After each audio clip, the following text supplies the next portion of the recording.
आज से करीब 5000 साल पहले समुद्र के बीच बसी थी एक भव्य नगरी, जिसमें 9 लाख से भी अधिक महल थे, जिसमें सोने और हीरे जवाहरात के साथ साथ कई अमूल्य रत्नों से बारीक कारीगरी की गई थी। लेकिन एक दिन ये भव्य शहर देखते देखते समुद्र की लहरों में समा गया। बात है 1983 की। गुजरात के ओखा तट पर स्थित अरब सागर की लहरें किनारे से कुछ अजीब तरीके से टकरा रही थी। भारतीय पुरातत्वविदों की एक टीम आधुनिक उपकरणों से सुसज्जित होकर समुद्र के तट पर खड़ी थी। किसी को नहीं पता था कि कुछ ही क्षणों के बाद वह एक ऐसा दृश्य देखने वाले हैं जो इतिहास की धारणाओं को हिला देगा। जैसे ही उन्होंने समुद्र की नीली गहराइयों में छलांग लगाई, नीचे उतरते ही रेत, चट्टानों और पत्थरों के बीच उन्हें एक अननेचुरल चीज दिखाई दिया। कुछ ऐसा जो किसी समय की गवाही देता था। उनका शरीर थम गया, सांसें रुक गई और आंखों के सामने जो दृश्य था, इसने उस सवाल को जन्म दिया, क्या यह वही नगरी है जिसका जिक्र हजारों साल पुरानी किताबों में हुआ था? क्या सचमुच समुद्र की गहराइयों में एक पूरा शहर दफन है? उनके सामने जो दृश्य था उसे देखकर वे दंग रह गए।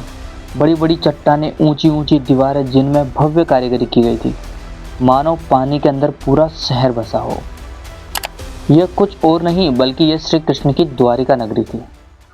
काफी समय पहले से ही रामायण और महाभारत जैसे इतिहास को महज एक कल्पना मात्र बताया जा रहा था, लेकिन इस चीज का साक्ष्य जब मिला जब डॉक्टर एस.आर. राव की टीम ने समुद्र में गोता लगाया। Doctor SR. राव ने डिटेल्ड आर्कियोलॉजिकल सर्वे और रिसर्च के बाद यह कंफर्म किया कि यह वही द्वारिका नगरी है जिसका वर्णन महाभारत और हरिवंश पुराण में मिलता है। तो काफी लोगों के मन में सवाल आता होगा कि आखिर ऐसा क्या हुआ होगा कि इतनी विशाल द्वारिका नगरी एक झटके में समुद्र में समा गई। समुद्र के तल में राव और उनकी टीम को ऐसा क्या मिला जिसने उनको चौंका कर रख दिया। जानेंगे द्वारिका के निर्माण की कहानी और साथ ही उस श्राप की कहानी जिसने स्वर्ग तक को हिला कर रख दिया। हम जानेंगे कि कैसे डॉक्टर एस.आर. राव और उनकी टीम ने समुद्र की गहराइयों में उतरकर उस नगरी के अवशेष खोज निकाले जिसे लोग सिर्फ कहानी मानते थे। हम यह भी देखेंगे कि आधुनिक काल में वैज्ञानिकों ने समुद्र तल में हजारों साल पुरानी दीवारें, स्तंभ, लंगर, कलाकृतियां खोजी जिनकी तारीखें महाभारत युद्ध से मेल खाती है। तो चलिए इस रोमांचक सफर की शुरुआत करते हैं, जहां पुराण और पुरातत्व विज्ञान मिलकर उस नगरी की कहानी सुनाएंगे। लेकिन उससे पहले अगर आपको वीडियो अच्छी लग रही हो तो इसे लाइक कर दीजिए और कमेंट में जय श्री कृष्णा जरूर लिख दीजिए। बहुत समय पहले जब मथुरा में कंस का आतंक अपनी चरम सीमा पर था, तब श्री कृष्ण ने कंस का वध कर नगर वासियों को उसके अत्याचार से मुक्त किया, जिसके बाद श्री कृष्ण मथुरा में ही बस गए।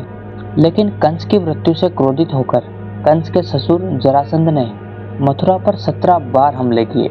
हालांकि इस हमलों में जीत श्री कृष्ण की हुई, पर बार बार इन हमलों से परेशान होकर श्री कृष्ण ने मथुरा छोड़कर चले जाना ही उचित समझा और इस निर्णय ने उन्हें प्रेरित किया एक असाधारण नगरी के निर्माण का, जो थी द्वारिका। श्री कृष्ण समुद्र तट पर गए और समुद्र देव से प्रार्थना की, हे वरुण देव, मुझे मेरी प्रजा के लिए शांति और सुरक्षा चाहिए। मुझे अपनी गोद से एक टुकड़ा भूमि दो जहां मैं एक नई नगरी बसाऊं। उसके बाद वरुण देव ने समुद्र के बीच 12 योजन यानी कि लगभग 153 किलोमीटर भूमि दान में दी, जिसके बाद गॉड ऑफ आर्किटेक्ट यानी भगवान विश्वकर्मा को इस नगरी के भव्य निर्माण का कार्य सौंपा गया। अंततः उन्होंने इस भव्य नगरी का निर्माण संपन्न किया। महलों की ऊंचाई जैसे आकाश को छू रही थी, दीवारें सोने की थी, फर्श चांदी के। नगर के चारों ओर विशाल द्वार थे, इसलिए इस नगरी का नाम पड़ा द्वारिका यानी द्वारों का नगर। हवाओं में फूलों की खुशबू थी, गलियों में मोर नाचते रहते थे और बीचों बीच बना श्री कृष्ण का महल तो ऐसा प्रतीत होता था मानो स्वर्ग पृथ्वी पर उतर आया है। लेकिन ये तो सिर्फ आरंभ था। महाभारत का युद्ध समाप्त हो चुका था। धूल में लथपथ योद्धाओं के शव बिखरे हुए पड़े थे। अस्त्र शस्त्र और खून से लाल धरती कौरवों का विनाश हो चुका था। अपने पुत्रों की यह दशा देखकर गांधारी काफी क्रोधित हुई। उनका मानना था कि यदि श्री कृष्ण चाहते तो युद्ध रुक सकता था, परंतु उन्होंने ऐसा नहीं किया, जिससे क्रोधित होकर गांधारी ने श्री कृष्ण को श्राप दिया कि जिस प्रकार मेरे वंश का विनाश हुआ, ठीक उसी प्रकार तुम्हारे भी वंश का विनाश हो जाएगा। इस श्राप ने यदुवंश के विनाश की नींव रख दी। लेकिन एक और कारण जिसके चलते द्वारिका का विनाश हुआ। दरअसल एक समय की बात है, द्वारिका के पास एक स्थल जिसका नाम पिंडारक था, वहां एक दिन प्रमुख ऋषिगण पधारे। उन ऋषियों को देख श्री कृष्ण के पुत्र सांब और उसके कुछ मित्रों ने मिलकर शरारत करने की सोची। सांब ने एक गर्भवती स्त्री का रूप धारण किया और उन ऋषियों के पास पहुंचे।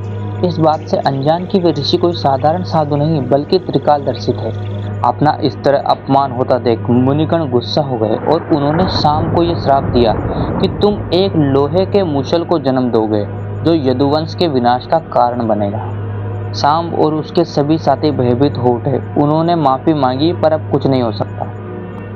जब यह बात श्री कृष्ण के नाना राजा उग्रसेन को पता चली तो उन्होंने मूसल के छोटे छोटे टुकड़े कर समुद्र में फेंकने का आदेश दिया। उसे एक घास उत्पन्न हुई और जैसे ही यह टुकड़े समुद्र में फेंके गए, एक विशाल मछली ने वह टुकड़े खा लिए। कुछ मछुआरों ने उस मछली को पकड़ा और जब उसे काटा तो उसके पेट में लोहे के टुकड़े निकले। उन मछुआरों ने वह टुकड़े एक जरा नामक शिकारी को बेच दिए। अब वह शिकारी इन टुकड़ों से अपनी तीर बना रहा था और दूसरी ओर द्वारिका में स्थिति धीरे धीरे खराब होने लग गई थी। गांधारी के श्राप का असर दिखाई देने लगा। जैसे जैसे समय बीतता गया, यदुवंश के लोगों में अहंकार बढ़ता गया। भोग, विलास, मदिरा और दुराचार ने धर्म और मर्यादा का स्थान ले लिया। कुछ समय बाद समुद्र के किनारे एक उत्सव आयोजित हुआ जिसमें शराब, घमंड और गाली गलौज ने मिलकर उस उत्सव को युद्ध भूमि में बदल दिया। वे आपस में ही लड़ने लगे। अंततः उन्होंने हथियारों के रूप में उसी घास को उखाड़कर शस्त्र के रूप में इस्तेमाल करना प्रारंभ कर दिया, जो घास मूसल के चूर्ण से बनी थी। श्री कृष्ण समझ चुके थे अब विनाश निकट है, जिसके पश्चात वे वन की ओर चल पड़े और वहां एक वृक्ष के नीचे विश्राम करने लगे। तभी वहां वह शिकारी पहुंचा जिसने उस मूसल के टुकड़े से तीर बनाए थे। उस शिकारी ने श्री कृष्ण को हिरण समझकर उन पर तीर चला दी और जैसे ही तीर श्री कृष्ण के पैरों में लगी, उन्होंने यह लोक त्याग दिया और उनकी मृत्यु के साथ साथ पूरी द्वारिका नगरी पानी में समा गई। इस प्रकार द्वारिका का एक वैभवशाली अध्याय समाप्त हुआ। वह नगर जिसे स्वयं भगवान ने बसाया था, जिसे एक युग देखा था, अब वह रह गया केवल शास्त्र के पन्नों में और समुद्र की खामोशी में छिपी एक अमर स्मृति के रूप में।